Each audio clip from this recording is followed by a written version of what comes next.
My opinion, far and away, the most challenging aspect of leadership is how many people you lose along the way. And I'm telling you, don't stop there.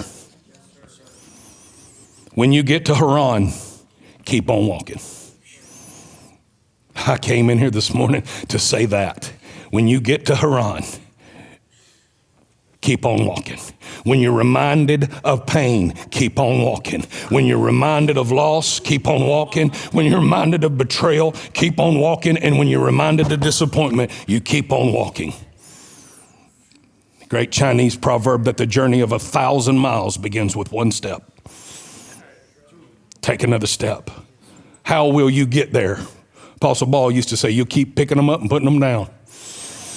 How do you run a marathon? You pick your foot up and put it down. You don't go 26.2, 26.2, 26.2. You go the next step, the next run. And what happens is you access endurance with a commitment to say, I will not let disappointment paralyze me in my pilgrimage. Somebody's kid fell and hit a chair out there. God bless them. Heal them, Lord. I've often thought how many funerals Caleb must have gone to. But he never changed his mind about that mountain.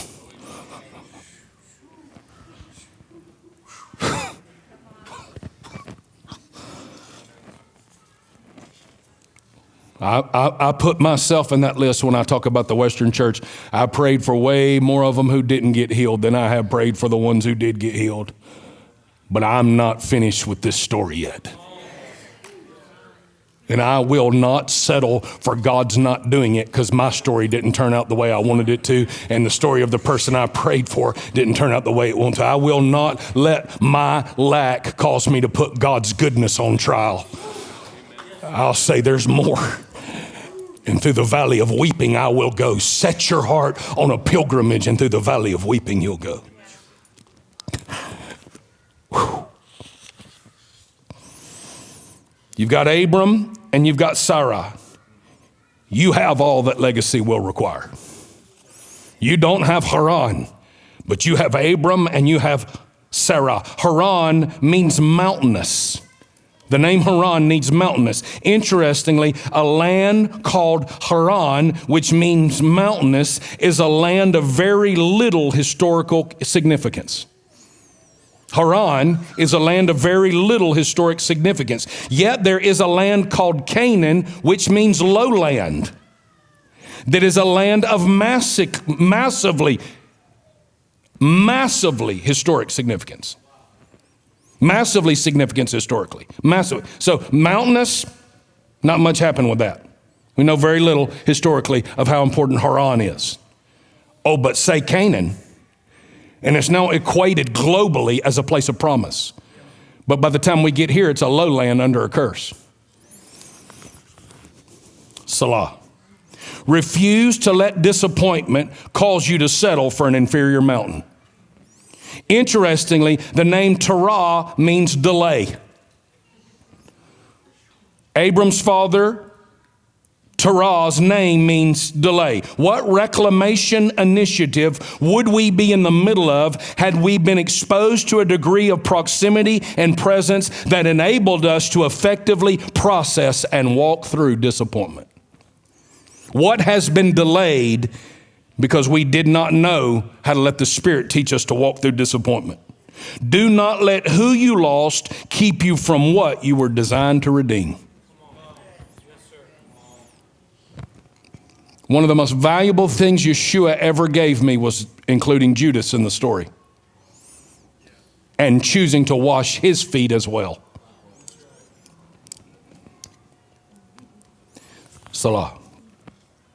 Do not let who you lost keep you from what you were designed to redeem. Some years back, when Tammy and I had to walk through the most challenging time of disappointment we had ever experienced, I want you to know that my temptation was not to walk away from family, God, or even ministry, but my temptation was to stop in my pain and loss and settle for an inferior mountain.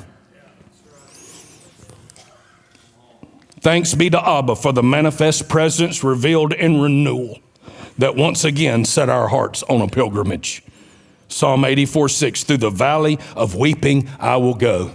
You set my heart on a pilgrimage. And this is what I think pain does. And this is just, chalk this up to 28, 29 years of ministry, watching people's life. This is what pain does. It seems to have one effect or the other. It seems to make people stop in their tracks and they can never get over it.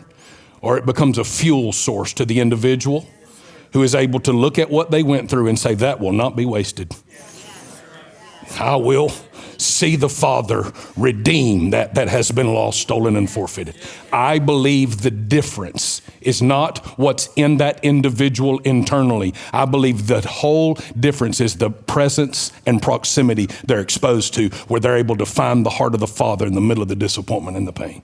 That will not be wasted. And you come out on the other side of it and say, how did you go through that measure of loss? I discovered something about the goodness of God inside of a terrible situation that I don't think I would have known about the goodness of God had I not walked through that season. You go look in the eyes of somebody that has a fire worth emulating, there is not a story there that says their life has been a bowl of gravy. There's a story there that says, I went through the dark night of the soul, not once, not twice, but some 3 times I've had to walk through a dark night of the soul. Why? Because the Father was intent on me not settling for an inferior mountain. There are giants in the land, perfect. What I am not is a grasshopper. Come on, the 10 spies said there were giants in the land. We were grasshoppers in their sight. This is what they said. And so we were in ours.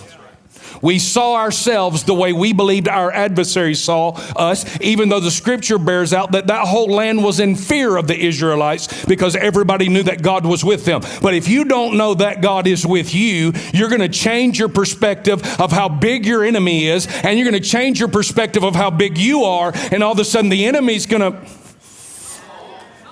We know exactly how tall Goliath was. We know exactly how much his spear weighed. We know exactly how much his armor weighed. Everything about his is measured. Nobody tells us how big David's rock was. Nobody tells us how tall David was.